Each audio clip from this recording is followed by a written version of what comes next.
Hey guys, I'm back with the Losi 10 SCTE full drive short course truck for you.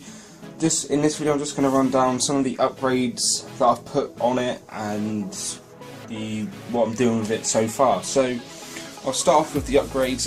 First off, you can see I've got the RPM front bumper and rear bumper back there. I replaced these bumpers because my original bumper snapped or broke or whatever, and that was the only part that has broke on this truck so far, so I just went ahead and bought the RPM one, which has a bottom skid plate for the chassis, which is a really nice thing to have. I just replaced the rear bumper just for the sake of having the rear bumper by RPM pretty much. Other things I've upgraded on the truck, I've also got a Hobbywing waterproof SC8 ESC. So very nice ESC, much less cogging than the original ESC that came with it, which I think was a rebranded Castle Mamba Max Pro. This is a much smoother ESC, and of course it is a waterproof ESC, which you can just see there. Very easy to set up, smoother, and can actually handle this the servo that I've put in here. Now the original servo I did strip out, so I upgraded it, and because this is quite a heavy truck, it's probably one of the most heaviest short course trucks you can get, I went all out with the servo, and so I got a Alton USA, let's see if it can focus. An Alton USA ADS 966 HTG. Basically it's a high voltage, high torque, metal geared servo, very torquey. Some people use this on like truggies and stuff, and I've got it in this, and it is a very strong servo. Probably a bit overkill for this truck, but oh well. I've got it, I'll put it in here.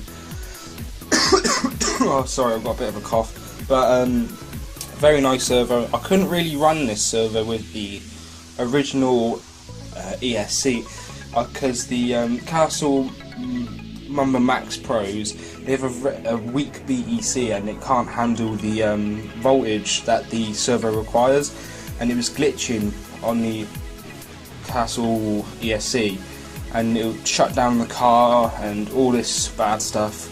So I just thought, you know what, I'll just go get the waterproof SC8. I had my eye on it for a while. I finally bit the bullet and bought it. I think it was only 60 quid from my online hobby store. As you can see, I've got it connected to the Beans plug, so it matches my battery cables. I'll show you what battery I run in a minute. Other upgrades, I've got the HD discs all throughout. Very easy to put together and install. I've also got the heavy duty out drives. Front, rear and centre. Let's see if I can just get it to focus in for you. There you go, you can just see it there. The lighting's not really that good in here, but you can just see it there. Oh, will it focus? Come on. Sorry guys, my camera's really bad at focusing. There you go. It's a nice upgrade to have. My original out drives were wearing out like mad, especially this front one here. That used to wear out very quickly, but as you can see there, it's hardly anywhere on that front outdrive there, which was the worst one for me, and no problems with that one so far. I've got 3000, 3000, 6000 diff oil in there so far, and it's running perfectly fine.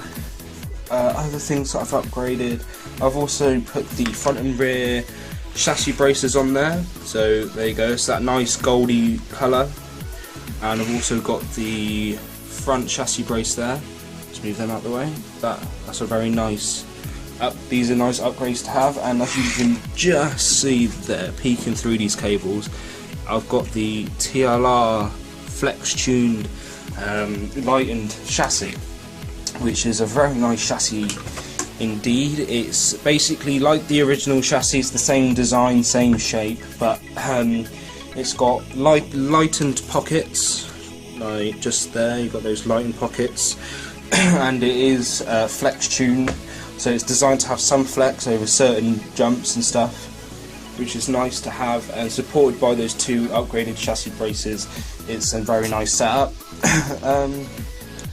The things I've upgraded, I can't remember off the top of the head other stuff I've upgraded. I've upgraded the actual like balls in the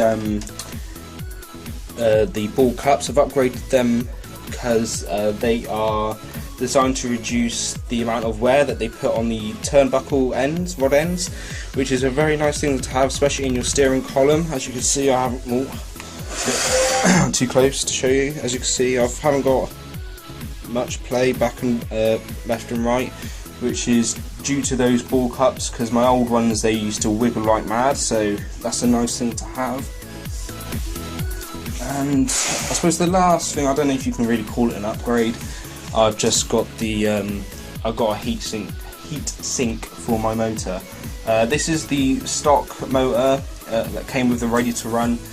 Can't remember the KV off the top of my head. I don't know if it says on the can. No, it doesn't. But everyone knows, if you follow the SCTE, what the ready to run motor is. It's a very good motor. Plenty of speed, plenty of torque. 4-pole, 550 size motor. The only downside I find with this truck, and quite a lot of SCTE owners have this problem, is the gear noise. Now, this is based off an 8-scale buggy, so it's got the 8-scale diffs, so it does have mod 1 gearing, both spur and pinion, and it's a plastic spur, very hard plastic spur, and a metal pinion, and those two together are really noisy. I mean, it's amazing how noisy it is. I mean, my Helix has really tight gear mesh, 48 pitch, but it's nowhere near as noisy as this is. So I might get the MIP spur gear, which is made out of a softer nylon. I might get that installed out. Hopefully that will reduce the noise. If you've got that spur gear and it reduces the noise, please put a comment down below and tell me if it's worth my money to buy that, because it's not readily available in England, so I'd have to get it from abroad. So tell me in the comments below if that's a worthwhile upgrade for the SCTE. But one other upgrade I forgot about is that RPM rear skid plate. Good thing to have. If you've got the SCTE, I recommend having that skid plate. It saves the rear of your chassis from damage, bending, anything like that. It's a very good thing to have. So I think that's pretty much it. I'll go ahead and show you the battery and the controller. So this is the controller. Some people know that I just bound this to my /4x4 reborn project. It's a very nice controller. It's the Absima CR3P 2.4 GHz controller, and I've got the receiver in there, which is waterproof. It's a nice controller to have. You've got all your adjustments on there, so you've got endpoints, exponential, throttle channel, steering channel, all that, ABS braking, all that sort of stuff. I think it's only 50 quid from my hobby store. It's a very nice controller to have. The battery I've got in there, quickly, I'll just drop this for you.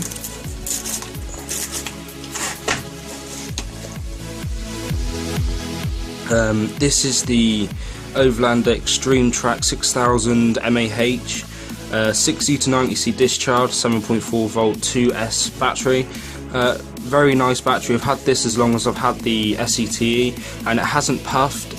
Even with the ESC, the high voltage servo and the 550 motor, it hasn't puffed.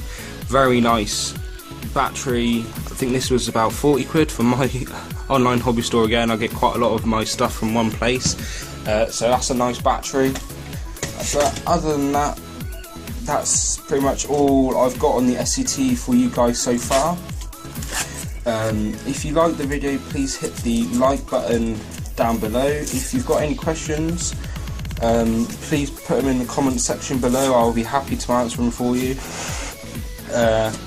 And if you like the videos on my channel, please hit that subscribe button. It's a great help to me, and it shows me that I am actually helping people out there. So other than that, I'll see you in the next video.